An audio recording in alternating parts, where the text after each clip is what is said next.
Not a word spoken. I was boiling the clean water, 2 spoons of sugar into 1 glass, a sharp mechanic whistle, a soft thud, and I was slightly uncomfortable on the brown couch, face to face with hot-tempered feelings. Stare became focused. I said I'd love him. When? He asked. Anytime, anytime, anytime. And where? He asked. Anywhere, anywhere, anywhere. And here, now, he challenged me. Yes, yes, yes. He raised his eyebrows and stared away to the ceiling. Hot water flowing with gravity down to the dark cup, changing, shifting, mirroring. Its color was now also dark. The odor of Chinese tea bags, the slightest smell of white powder, solid, a soft thud, and I was slightly uncomfortable on the brown couch, face to face with steaming emotions. He had been drinking. Eyes to the ceiling. He asked if I did everything because I loved him. No, sir, you are like my great God, I said. He smiled and said I was his best friend, his friendly love, his champ, his king. The past tense in these words did not slip away from my ears. It chewed my eardrums and gave me a headache. It chewed my brain, my nerves, my veins. It flooded my blood and chewed my heart. My voice echoed stronger than I meant. You are my best friend, my friendly love, my champ, my king. His smile was wider. But you are no longer my shoulders, no longer my encouragement. He had been drinking. I was pouring the powder into the other glass, the smell of Chinese tea bags still there.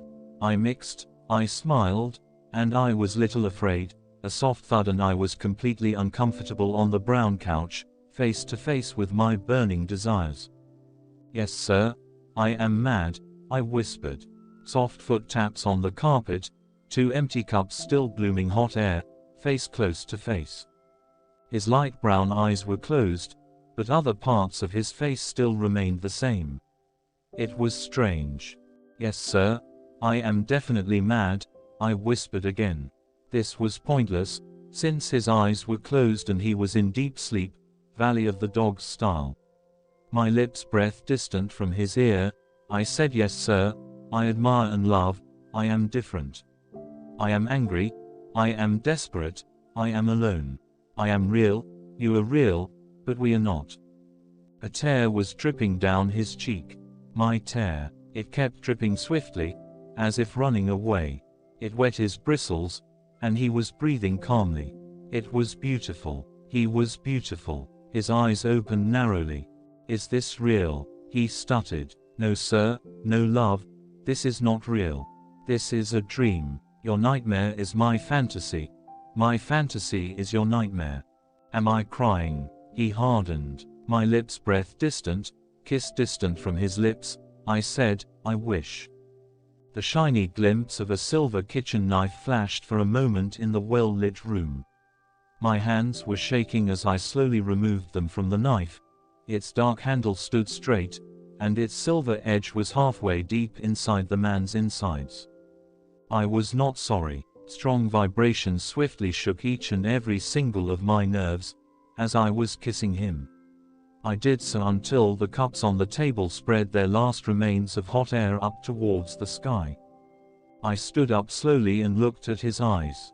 They were open wide, and the surprise they held so lively a moment ago slowly faded away, leaving only emptiness, as if they were the eyes of a doll. I stood up and forced myself not to look back as I walked towards the door. Reaching the exit, my body felt weak, but the monster inside me has finally stopped its roars for vengeance and found some quiet. I thought I heard something behind me, a fragmented voice of a dying man asking me why. I looked up at the stars and whispered, repeating the words he himself said to me, after what he had done. Love hurts.